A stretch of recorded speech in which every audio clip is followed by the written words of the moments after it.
प्यारे बच्चों, आज जो मैं आपके लिए ये वीडियो और एक बहुत इंपॉर्टेंट इन्फॉर्मेशन लेके आया हूँ, ये सभी स्टूडेंट्स के लिए बहुत इंपॉर्टेंट है, चाहे वो क्लास 9 के हैं, 10 के हैं, या हो सकता है क्लास 11 12 के हों बच्चे, या इससे भी छोटे बच्चे हों।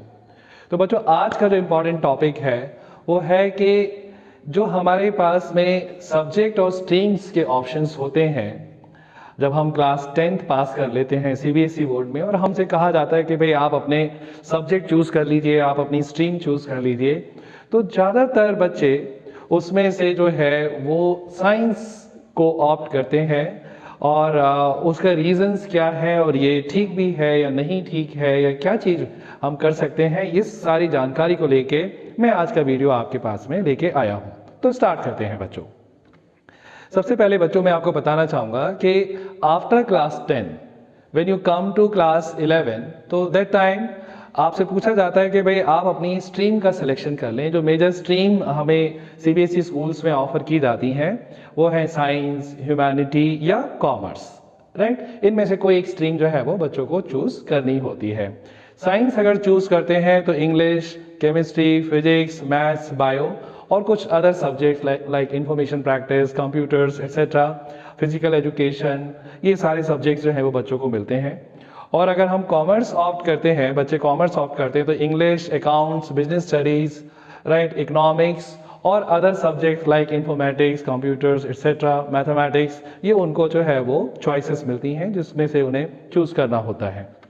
और यही अगर ह्यूमैनिटी ब्रांच में जो है बच्चे सिलेक्ट करना चाहते हैं तो उनके पास में ऑप्शन होता है English, history, geography, political science, economics and other जो सब्जेक्ट्स होते हैं उसका उनमें से कुछ उनको चूज करना होता है।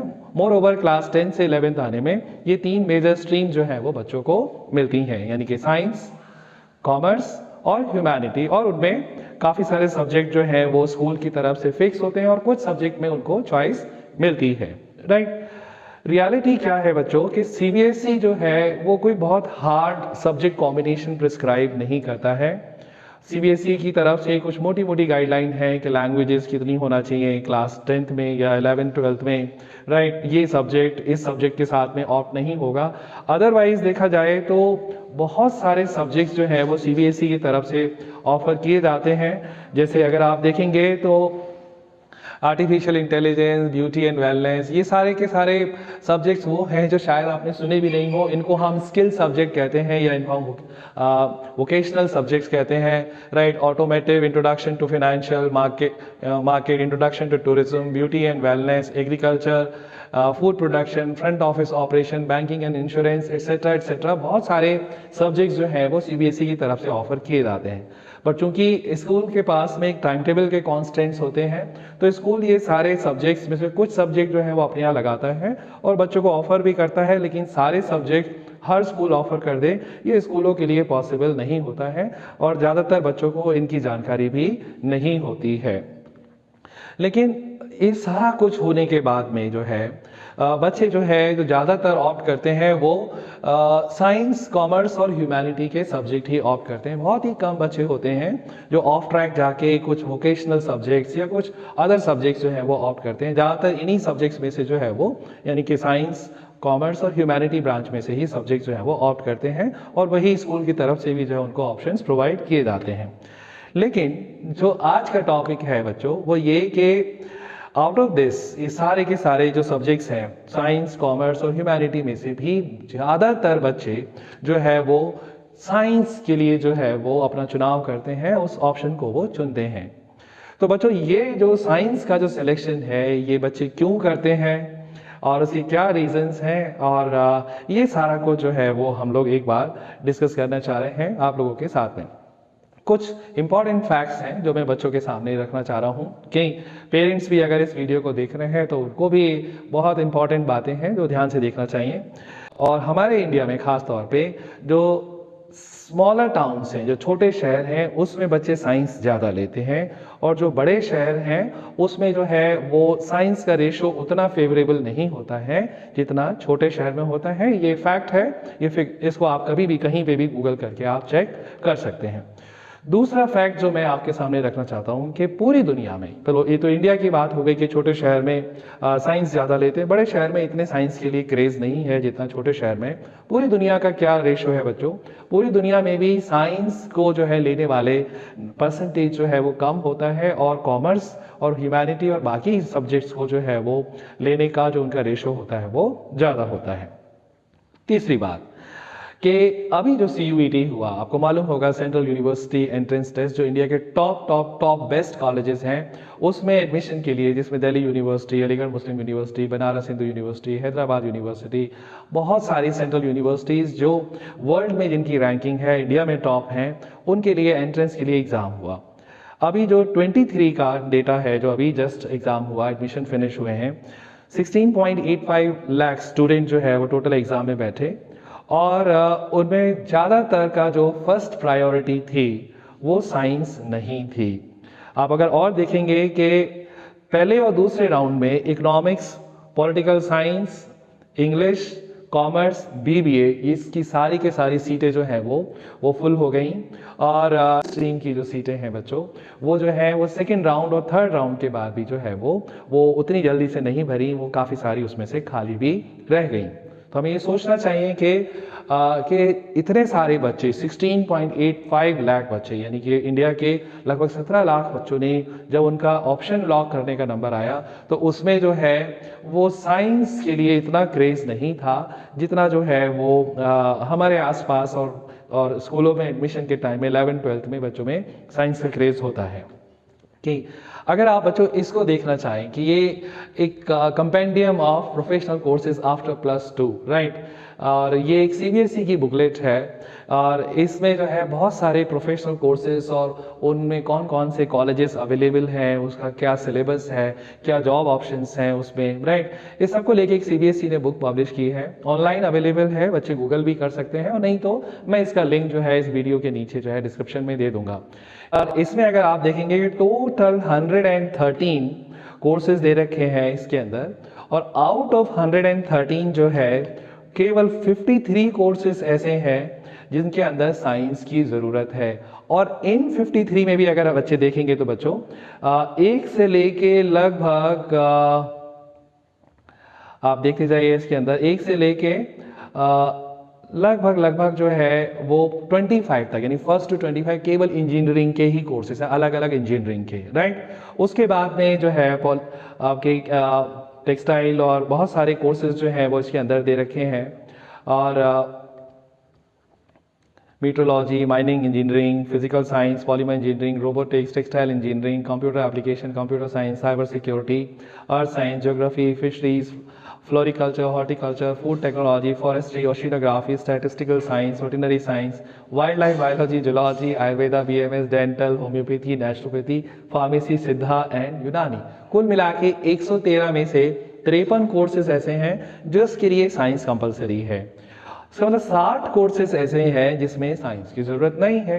Anthropology, archaeology, art restoration, curation, educational vocational school counsellor, monuments, sculpture restoration, museology, physiotherapy, rehabilitation therapy, social work, special educator, right, advertising, journalism, mass communication, public relation, art direction, choreography, direction, film drama production, fine arts, right, performing arts, vocal and instrumental music, animation, cinematography, communication, designing, graphic designing, photography, actuarial science, bank management, business administration, business management, cost and work accounts, chartered accountancy, chartered financial analysis, event management, hospital management, hotel management, human resource management, insurance, logistical and supply chain management, bachelor of arts, and so many total जो है वो इसके अंदर 113 courses दे रखे, यानी 60 courses अगर मोटा मोटा बच्चा समझें तो वो है जिसके लिए साइंस कंपलसरी नहीं है, राइट।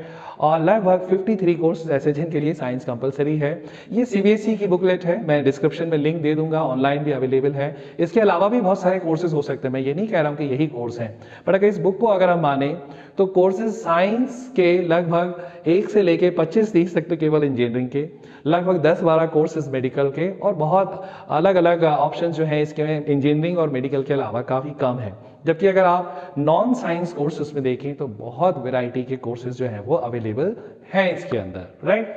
तो ये एक दूसरी बात मैं आप लोगों को दिखाना चाह रहा था इसके अंदर, राइट। अब देखिए,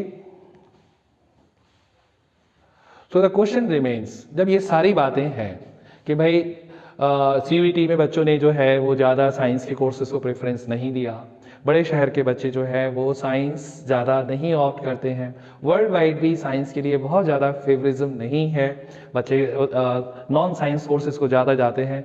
तो question remains here, why most of the student choose science in are side, छोटे शहरों में या हमारे आसपास के जगह में इतना साइंस के लिए क्रेज क्यों है। थोड़ा सा जो रीजंस मुझे समझ में आए बच्चों, वो मैंने जो है लिस्ट किया है, और मैं नहीं कह रहा हूँ यही रीजन होंगे, हो सकता है और भी हो, बट ये मेरी ओपिनियन है and I am trying. I am in education field from very long time, बच्चों बहुत टाइम से एजुकेशन में ही हूँ, बच्चों के साथ उनके पेरेंट्स के साथ में इंटरेक्शन रहता है, तो मेरे हिसाब से कुछ रीजन जो मैंने समझे वो मैंने आपके सामने लिस्ट किए हैं। पहला है बच्चों इग्नोरेंस, राइट। इग्नोरेंस से मैं क्या कहना चाहूँगा यहाँ पे, क्योंकि जानकारी नहीं है, राइट। जो चीज़ चली आ रही है पिछले काफ़ी सालों से बच्चों, राइट, वही जानकारी जो है वो हम अपने पास रखते हैं। दुनिया में जो भी कुछ नया हुआ, राइट, या हो रहा है, उसका अपडेट जो है वो ज़्यादा बच्चों के पास में नहीं रहता है। और यहाँ पे भी मैं क्लियरली कहना चाहूँगा कि शायद बच्चे तो अपने आप को अपडेट करते हैं, क्योंकि बच्चे बहुत ज़्यादा इंटरनेट यूज़ करते हैं, नेट सेवी हैं, लेकिन उनके जो पेरेंट जो फाइनली डिसीजन मेकिंग में जिनका बहुत बड़ा रोल होता है, अगर वो सेटिस्फाई नहीं होते हैं तो वो बच्चों को वो कोर्स करने नहीं देते हैं, उनकी जानकारी बहुत लिमिटेड होती है। तो बच्चों की जानकारी सबसे पहले, उसके बाद पेरेंट्स की जानकारी जो है बहुत कम है, क्योंकि दुनिया में अब आर्टिफिशियल इंटेलिजेंस और रोबोटिक्स का टाइम आ गया है, राइट। बहुत सारी चीज़ें हमारे आसपास बदल रही हैं, तो जानकारी ही बचाव है, हमको अपडेट होना चाहिए। और हमारी जो इग्नोरेंस है उसी की वजह से जो पुराने कोर्सेज चले आ रहे हैं, हम उसी का जो है वो अनुसरण या उसका फॉलो अप हम करते रहते हैं, राइट। नेक्स्ट चीज़ जो है वो है प्रोक्रेस्टिनेशन। प्रोक्रेस्टिनेशन का मतलब है कि हम अपने डिसीजंस को कल पे डालते रहते हैं, आज करे सो कल करे, कल करे सो परसों, इतनी जल्दी क्या पड़ी, जीना है अभी बरसों, राइट। तो इस तरीके से जो है जब हम प्रॉपर डिसीजन नहीं ले पाते हैं और हम समझते ही नहीं है कि करियर का चॉइस जो है वो हमारे 10th स्टैंडर्ड पास करने तक हमें मोटा मोटा आइडिया हो जाना चाहिए, क्योंकि हमें सब्जेक्ट चूज करने होते हैं, राइट। तो वो बच्चे जो हैं उसको डिले करते हैं, और फाइनली वो करते क्या है, जो भी जो है उनका एक पैटर्न जो है चल रहा होता है, राइट, उसको फॉलो करते हैं, और वो अपना डिसीजन उनका खुद का नहीं होता है, क्योंकि अपने डिसीजन के टाइम में तो बच्चे जो है प्रोक्रेस्टिनेट करते रहते हैं, सोते रहते हैं और अपना डिसीजन नहीं लेते हैं। तीसरा रीजन जो है बच्चों का वो है लैक ऑफ सेल्फ बिलीव। अब ये आपने बहुत सारी मूवीज में बहुत सारी जगह सुना होगा कि हर बच्चा यूनिक होता है और उसके अंदर कुछ खास चीजें होती हैं जो उसी के अंदर खास होती हैं, लेकिन उस चीज को जब तक पहचानेगा नहीं बच्चा, राइट, उसको पता नहीं होगा कि मेरी खास चीज ये है, तो उस चीज से रिलेटेड करियर भी वो चूज नहीं करेगा। और कभी कभी उसको पता भी लगता है तो इतना ज़्यादा अविश्वास उसके चारों तरफ जो है क्रिएट किया गया होता है, कभी पेरेंट्स के द्वारा, कभी उसके फ्रेंड्स के द्वारा, या कभी कभी टीचर्स के द्वारा, जो है कि बच्चा अपनी एबिलिटीज़ में विश्वास ही नहीं कर पाता है, राइट। जब अपनी एबिलिटीज़ में विश्वास नहीं करता है, लैक ऑफ सेल्फ बिलीव होता है, तो वो अपना रास्ता खुद नहीं चूज करता है। वो क्या करता है कि वो एक भीड़ के पीछे चलना शुरू कर देता है, और उससे जो है उसका डिसीजन जो है उसका खुद का ना होके वो दूसरों को फॉलो कर रहा होता है। चौथा रीजन क्या है बच्चों, वो है लैक ऑफ करेज, राइट। हमारे पुराने जमाने से, हमारे दादी दादा नानी नाना के टाइम से जो है वो नौकरियों को यानी जॉब्स को बहुत ही उन मतलब ऐसे डर के साथ में लिया गया कि जॉब मिलेगी या नहीं मिलेगी, राइट, जैसी भी नौकरी मिले कर लेना बेटा, जब तक दूसरी नौकरी नहीं मिले पहली मत छोड़ना। और नौकरियों को बहुत ज़्यादा जो है इम्पोर्टेंस दी गई, और कभी भी ये नहीं समझा गया कि हम इस दुनिया में अगर भगवान ने हमें भेजा है और हमारे अंदर कुछ खास एबिलिटीज़ और गुण हैं, तो हम कुछ ना कुछ तो अपनी लाइफ के साथ अच्छा कर ही लेंगे, राइट। तो कभी भी ऐसे रास्ते पे भेजना हो जहाँ पे कम लोग जा रहे हों, तो पेरेंट्स का भी राजी नहीं होगा, बच्चे का भी खुद का कॉन्फिडेंस नहीं होगा, उसका करेज नहीं होगा, उसके अंदर इतनी ज़्यादा इनसिक्योरिटीज़ होती हैं, इतनी ज़्यादा उसके अंदर डर होता है कि वो अपने दिल की आवाज़ सुनना नहीं चाहता। अब सिंपल सा लॉजिक है, एक रास्ता, एक ऐसा करियर जिसके लिए हजारों जा रहे हैं, राइट, और एक ऐसा करियर जिसके लिए कुछ ही लोग जा रहे हैं, तो किसमें ज़्यादा कंपटीशन होगा आगे जाके। माना उसके अंदर अगर जॉब्स ज़्यादा भी हैं, तो ज़्यादा कैंडिडेट भी तो जा रहे हैं वहाँ पे, ज़्यादा लोग उसकी कंपटीशन भी तो बढ़ा रहे हैं। और अगर आप अपनी मन के हिसाब से, अपनी एबिलिटी के हिसाब से अपना जॉब और अपना करियर और अपने सब्जेक्ट्स चूज कर रहे हो, और आपके साथ कम लोग हैं उस रास्ते पे, उस कोर्स में, तो समझ लो आपका कंपटीशन भी कम है। ऐसा नहीं है कि आपको जो है वो जॉब्स नहीं मिलेंगी या आपका जो है वो करियर बर्बाद हो जाएगा। अगर आप वो कर रहे हो जिसको करने में आपका मन लगता है, आपकी स्पेशलिटी है, आपका फोर्टे है, तो डेफिनेटली आप उसके अंदर बहुत अच्छा करेंगे। तो चौथा रीज़न मेरी तरफ से जो है वो लैक ऑफ करेज होता है, क्योंकि बच्चे और उनके पेरेंट्स जो हैं वो उनको वो नया कुछ करने नहीं देते, ऐसा कुछ भी जिसमें उनका मन लगता है, जो उनकी स्ट्रेंथ होती है, वो चीज़ें उनको करने नहीं देते। कुछ सोल्यूशन भी है मेरे पास, अगर यही सारे कारण हैं तो फिर इनका सोल्यूशन भी होगा।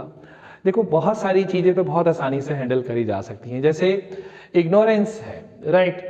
इग्नोरेंस का मतलब तो भाई, अगर अज्ञानता है तो इसका सॉल्यूशन ज्ञान है। आप जो है वो अपने ज़्यादा से ज़्यादा जो है नॉलेज को गेन करिए, नए लोगों से मिलिए, क्योंकि कई बार खाली वीडियो देख लेने से या किताब में पढ़ लेने से विश्वास नहीं आता है। अगर आप उस प्रोफेशन के किसी आदमी से मिलेंगे, एक दो दिन उसके ऑफिस में जाके काम करेंगे, उसको वॉच करेंगे, राइट, तो उससे जो आपके अंदर जो है वो अज्ञानता जो है वो दूर होगी। तो नो मोर, यानी कि website, videos etcetera, books, meet more, ज़्यादा लोगों से मिलिए, विजिट मोर, ज़्यादा जगह पे जाके देखिए। कुएं के मेंढक बने रहेंगे जब तक आप अपनी जगह छोड़ के नहीं जाएंगे, दूसरी जगह नहीं देखेंगे, तो आपको नई बातों का पता नहीं चलेगा। दुनिया में जो हो रहा है आपका ज्ञान बहुत अधूरा रहेगा। तो ignorance can be handled by knowing मोर, ज़्यादा जानिए, ज़्यादा लोगों से मिलिए और ज़्यादा जगह को घूमिए, right. Lack of self believe या हर्ड मेंटालिटी, हमें अपने ऊपर विश्वास नहीं है, जो हमारे क्लास का टॉपर जो करेगा हम उसके पीछे पीछे जाएंगे, राइट। हर्ड मेंटालिटी यानी भेड़ की तरह हम बस पीछे पीछे चलेंगे। तो इसके लिए बच्चों आपको लीडरशिप स्किल्स अपनी डेवलप करनी होगी। स्कूल में जब भी आपको कोई एक्टिविटी या किसी चीज़ के अंदर पार्टिसिपेट करने का आपको मौका मिलता है, आप पार्टिसिपेट करें, राइट। आप अपनी एबिलिटीज़ को जो है वो डेवलप करें, जिससे कि आप अपने डिसीजंस खुद ले सकें, राइट। आपको खाली सब्जेक्ट से इसमें हेल्प नहीं मिलेगी बच्चों, आपकी जो स्किल्स हैं, आपकी इमोशनल स्किल हैं, कम्युनिकेशन स्किल है, आपकी थिंकिंग स्किल्स हैं, ये सारी डेवलप होना चाहिए। जब ये सब होती हैं तो बच्चा अपने डिसीजंस भी अच्छी तरीके से खुद ले सकता है विदाउट फॉलोइंग एनीवन। नेक्स्ट है बच्चों के लैक ऑफ सिंसियरिटी।